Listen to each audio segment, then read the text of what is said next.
Parliament house کے باہر اس time موجود ہیں. جو ایک کمیٹی بنائی تھی پرائم منسٹر نے رانا ثناء اللہ صاحب, چیف ویب طارق فضل چودھری صاحب اور ڈپٹی کمشنر صاحب کی سربراہی میں, آج طارق فضل چودھری صاحب کے ساتھ پی ڈبلیو ڈی کے ساتھیوں کی ہماری سیکنڈ میٹنگ ہوئی ہے. اس میں پی ڈبلیو ڈی کی پرائیویٹائزیشن کے حوالے سے ڈسکشن ہوئی ہے.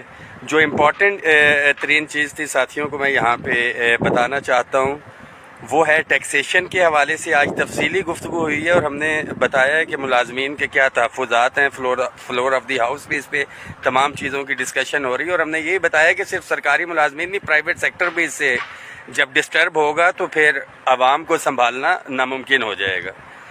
تو یہ ایک تو ہم نے اپنا مطالبہ جو ہے وہ رکھ دیا ہے ان کے آگے. تو ساتھی اس حوالے سے تسلی, اور تسلی کے ساتھ میں ہمیشہ کہتا ہوں دو تھے, ایک تسلی اور ایک تیاری. تسلی اور تیاری دونوں رکھیں. بینگ چیف کوآرڈینیٹر آل گورنمنٹ امپلائیز گرینڈ الائنس, آپ تمام ساتھیوں کو کیا ایکٹیویٹیز چل رہی ہیں, وہ اس کا کرنٹ سٹیٹس کیا ہے, وہ آگاہ کرنا ہے. اور آپ کی پھر ذمہ داری بنتی ہے کہ کم از کم اتفاق اتحاد کا مظاہرہ کرتے ہوئے آپ عملی طور پہ باہر آئیں. جون بجٹ کا کامیاب ترین جو ہے ایک احتجاجی مظاہرہ تھا ہمارا, جس میں 25% کا ریلیف لیا ہم نے.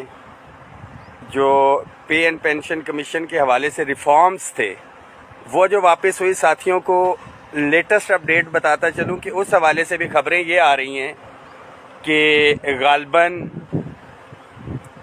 بجٹ والے دن تو انہوں نے اس کو اناؤنس ہی کیا, بٹ جو سمری فار دی ای سی سی ہے اس کے اندر یہ پینشن ریفارمز جو ہے لے کے آئی جائیں اور اس کو پیش کیا جائے. آپ لوگوں کو ٹائم سے پہلے آگاہ کرنا یہ میری ذمہ داری ہے, اس کے بعد آپ لوگوں کی ذمہ داری شروع ہوتی ہے. انشاءاللہ تعالی اس کے اوپر جو لیٹسٹ اپڈیٹ ہے آپ ساتھیوں سے شیئر بھی کریں گے. جو دیگر مطالبات تھے اس کے اوپر بھی ڈسکشن ہوئی ہے, اور طارق فضل چودھری صاحب کو ہم نے کہا ہے کہ جس طرح سے خورشید شاہ صاحب کا نام ہے ریگولرائزیشن کے حوالے سے ان کی کمیٹی کا, تو وائی ناٹ کہ اگر اللہ تعالیٰ نے آپ کو موقع دیا ہے تو آپ ملازمین کی ریگولرائزیشن کے حوالے سے, اپ گریڈیشن کے حوالے سے اپنا کردار جو ہے ادا کریں. ٹیکس کے حوالے سے تفصیلی بات چیت ہوئی ہے. تو یہ وہ تمام ایشوز ہیں. پرائیویٹائزیشن ایز اے ہول تو نہیں, آج تو پی ڈبلیو ڈی کی بات ہوئی ہے.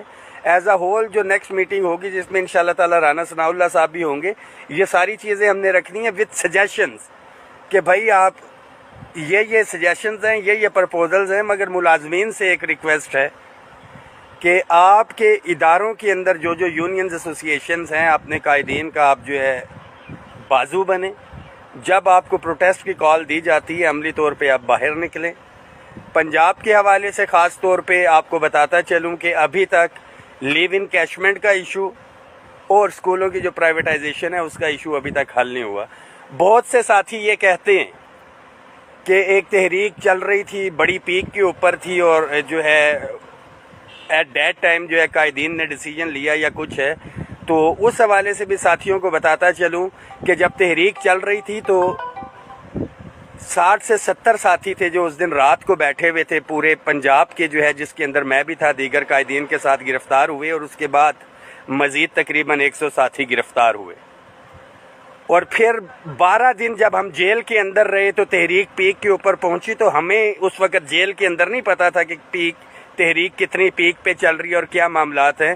ہمارے لیے سب سے مین ایشو تھا اپنے ساتھیوں کی رہائی, اور وہاں پہ بھی ایک ذمہ داری ہمیں جو ہے گارنٹی دی گئی مریم نواز شریف صاحبہ کی طرف سے, جس کو ہم نے وہ مانا بھی, اور یہ معاملات ہیں. اور یہ جو ابھی موجودہ احتجاج ہوا ہے, ڈیفینیٹلی جو سٹنگ گورنمنٹ ہے اس کے سامنے ہم نے احتجاج کیا, ان کے خلاف احتجاج ہوا ہے کہ ہمارے مطالبات ہیں وہ کیوں نہیں مان رہے ہیں. اور یہ چیزیں اگر ہماری منظور نہیں ہوتی, میں نے پہلے بھی کہا ہے کہ ہم اپنی حکومت کے ساتھ تھے, ہیں اور رہیں گے. غیر سیاسی تھے, غیر سیاسی ہیں, غیر سیاسی رہیں گے, مگر جو بھی منتخب گورنمنٹ ہے وہ ہماری ہے. اور ہمیں احتجاج کرنا پڑا تو ڈیفینیٹلی اگر ہمارے دستے شفقت نہیں رکھا جائے گا تو ہم نے اسی گورنمنٹ کے آگے احتجاج کرنا ہے. باہر خدا نخواستہ انڈیا, روس یا امریکہ جا کے احتجاج نہیں کرنا. جہاں پہ ہمارے مسائل حل ہونے ہم نے وہیں پہ احتجاج کرنا ہے. پنجاب کی گورنمنٹ سے ریکویسٹ ہے اسکولوں کی پرائیویٹائزیشن لیو انکیشمنٹ کا مسئلہ جو ہے اس کو فوری طور پہ حل کریں، ملازموں کو مجبور نہ کریں کہ ہم احتجاج کی طرف آئیں۔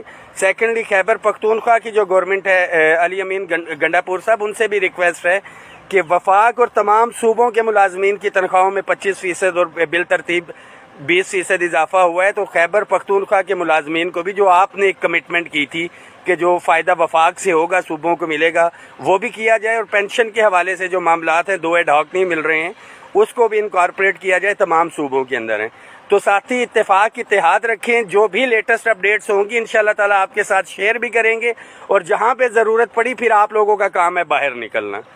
یہ دھوپ پسینہ یہ صرف رحمان باجوہ یا یہ ایک درجن بھر جو قائدین ہیں یہ ان کی ذمہ داری نہیں ہے، ہر ملازم کا کام ہے کہ اپنے حصے کا اس کے اندر کنٹریبیوشن کرے۔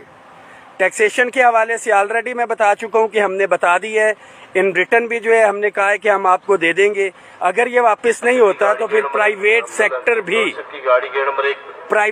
بھی اس کے اندر نکلے گا، اور تنخواہوں میں تفریق کے حوالے سے تو آلریڈی وہ تو ہمارا ٹاپ کے اوپر ہے، وہ بھی ان ریٹرن ہم دے چکے ہیں، اس کے اوپر ہماری ڈسکشن فائنل کیلکولیشنز جو ہے وہ دینی ہے۔ رانا ثناء اللہ صاحب نیکسٹ ویک آئیں گے انشاءاللہ تعالیٰ، اس کے اوپر بھی میٹنگ ہوگی، اور معاملات نہیں ہوں گے تو آپ کو پھر یہ میں نے کہا ہے کہ معاملات یہاں پہ نہیں، سامنے روڈ کے اوپر گھروں میں فیس بک پہ بیٹھ کے اگر آپ کہیں کہ جی ریلیف مل جائے گا یا ادارے بچ جائیں گے، اپ گریڈیشن ہو جائے گی، تنخواہوں میں تفریق ختم ہو جائے گی، ریگولرائزیشن ہو جائے گی، تو ایسا قطعاً نہیں ہوگا، عملی طور پہ نکلنا پڑے گا۔ House rent, medical, conveyance allowance pay, pension commission کی ریکمنڈیشنز ہیں، ہزاروں خواہشیں ایسی کہ ہر خواہش پہ دم نکلے، مگر جب احتجاج کے لیے بلایا جائے تو ہمارا ملازم گھروں سے دفاتر سے کم نکلے۔ آپ کو نکلنا پڑے گا، تبھی یہ مسائل حل ہوں گے۔ بہت شکریہ۔